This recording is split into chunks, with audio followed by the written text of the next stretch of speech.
All right. I guess we're live here. What's up, everybody? Mike is still here in Houston, Texas. I know it's been a while. I just want to say Happy New Year to everybody. Um, I wanted to catch everybody on a Monday. Wish everybody a good Monday. Hope your first official work day of the new year, 2022, is going well. I'm hopping on here and it's kind of late, but it's that's how it goes in the parenting world and the busy world of work and serving others. So the reason I want to come on here is to share uh, three reasons why resolutions fail. I know a lot of people have resolutions. I'm one of them. I've failed many times in some of them, a lot of them. And the common denominator, I could share those with you, and I'll also share with you what I learned to adjust with those, so you don't fail in those again. So, if you all don't know me, so a little introduction here, or reintroduction. I've been in a software engineer for about 20 years. My product's been used in healthcare training frontliners and professionals. My wife, we actually met in Florida. She is a nurse for 15 years. So we've been in kind of serving in the healthcare system. And throughout that journey, I had two kids and moved here to Texas. And we've been a product of the healthcare system too. I've been sick a lot. So with me, I was on several medications. And at some point, we had to change our lifestyle. At some point, yeah, needed medication, but that's not enough. It's still kind of my health was still on a decline. But when we learned better nutrition and just kind of overall changing our lifestyle, so I guess my resolution changed at some point when I met my wife too. So I'll share that story too. How that's one of the resolutions that did not fail in my life. So let me go over that with you. I have it in my notes here. So we'll start with the first one. It's like everybody has a goal, right? Whether it's better health or to earn more money or to get more fit. Sometimes the goal is, I guess, too intimidating. And I know they always say you have to have smart goals, like specific, measurable, achievable, or attainable, realistic, and time bound, like timely, right? So specific. Let's say if you have a weight loss goal and you're saying 30 pounds, sure, yeah, sure, that's measurable. But what you're not specific about is what you need to do monthly, weekly, or daily. So I think in terms of specifics, it's better to not see it as the main big goal, but more how you break it down into what you need to do daily.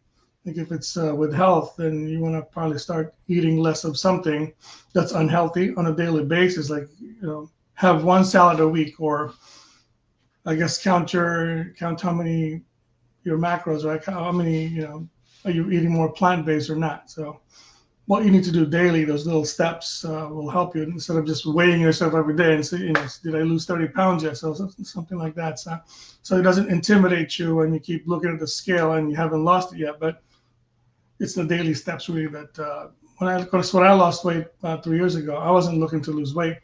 I was just looking to get off my medication, right? So it's just supplementing with my body's missing and on a daily basis, learning what to eat right, what to eat more of, and eventually got into more plant-based diet. So with that, managed to drop 30 pounds and get off three different medications for gout and arthritis and high cholesterol and allergy medication too. So this is what you do daily. That's the daily little steps is what it's going to end up helping you with those big goals that seem kind of too much at first. So um, yeah, so if you have an unclear path to the goal, that's what people fail. They say it like quitting smoking. Here's an example I'll share.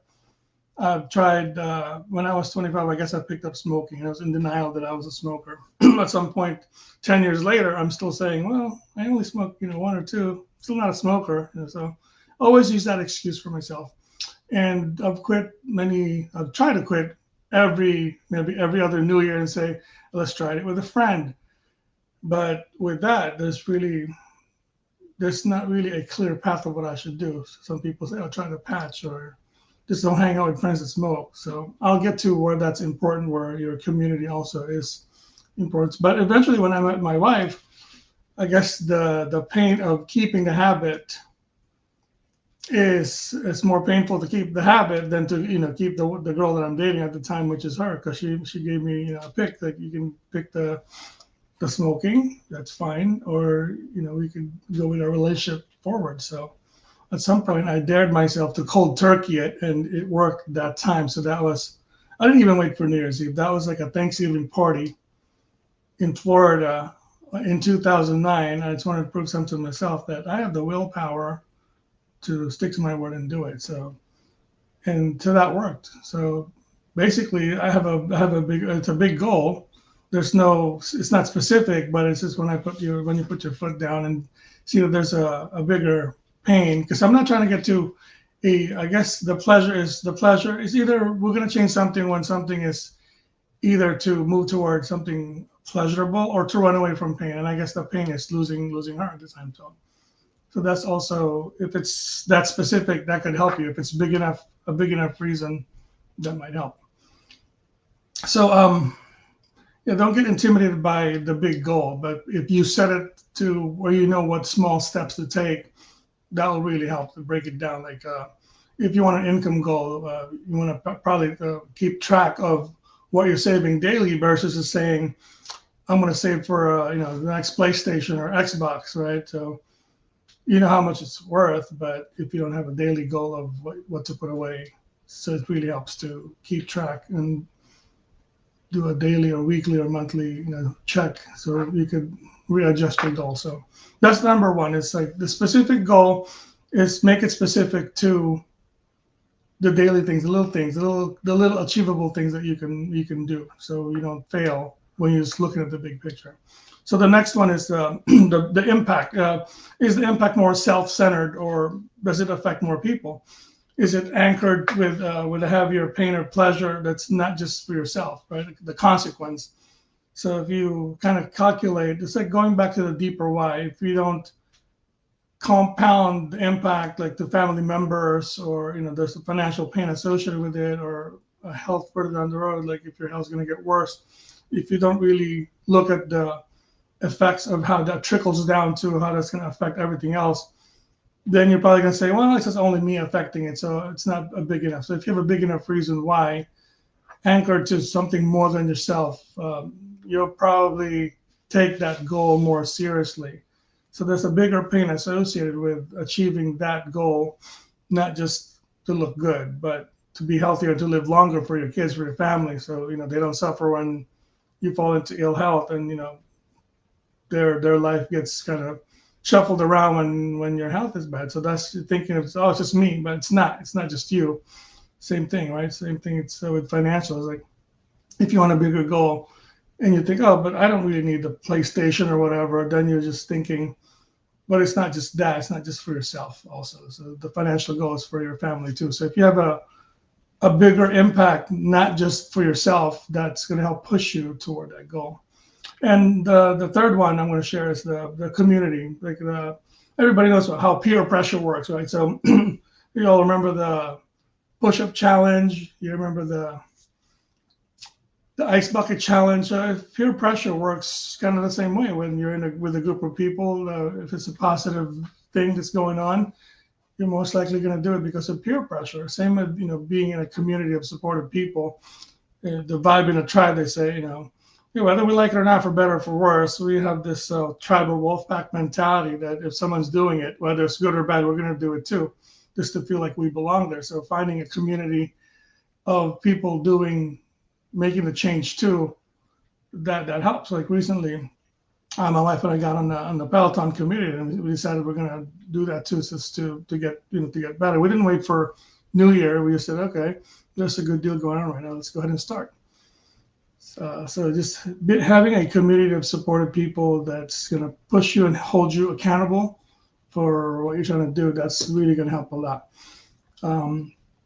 Yeah, it's to give you support, to kind of give you redirection. You can kind of brainstorm with these people, better techniques. It's got kind of a positive kind of peer pressure, right? So that's the third one, is the community of people that you're with will help you achieve those goals or fall back into the same one, right? So that's a double-edged sword. Like when I was trying to quit smoking and I'm trying to do still hanging out with smokers, guess what happens? You go back to it. So I was in the wrong community back then. So not saying that you should stop hanging out with friends who have habits that you don't want to pick up, but when you're just trying to quit yours, you probably should distance yourself until you can control yourself and not pick up a cigarette again when you're next to them. So being in a community that kind of that pushes you toward the behavior you want, that's until you get there, then it's not good to be around the people that are doing something that you don't want to keep doing, right? So that makes sense, right?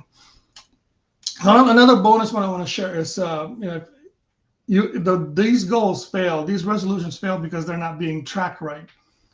So what I learned is basically, if it's not listed down, it didn't happen. If there's no checklist that you were trying to do something, it might as well didn't happen, right? So that's one of the bonus ones I want to share is, are you tracking these goals, these changes?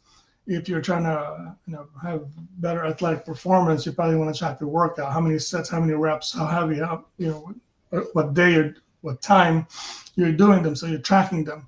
If you're trying to save an amount of money, you probably want to track how much you're saving a day, right? Yeah. So there's that. So just actually that creates two habits. Like when you start tracking it, because you're creating the habit of doing the daily things, but also you're creating a good habit of the writing things down, because studies have shown that when you write things down, it actually stick to your brain more when you have the goals written down versus putting it in a digital app that takes a few steps to pull up. So it's better to write things down to get it out of your brain. Your brain has enough things to remember. The checklist shouldn't be one of them. So they should be just right in front of you, better to look at, just nagging you every day. So that's the beauty of the getting your goals tracked. Whatever your goals are, if it's a weight loss goal, track it daily, track what you're eating daily. If it's financial goals, like how much are you saving daily, athletic performance, what are you doing daily to get there? What workouts, right? So that's the bonus thing, is the tracking. So before I head off here to my workout, so number one, I want to recap what I shared. So the goal, the big intimidating goal, shouldn't be intimidating if you're specific enough about how you're going to get there. You got to have a plan to get there, to the goal, right? Number two is find a deeper impact, not just for yourself. Like, how deep does it go beyond you? If you don't get it done, who's going to be affected? Who's going to be pained by your failure? And number three, be the right community of supportive people that will help you push and help you be accountable for what you're trying to achieve. And number four tip is track it, and let me know.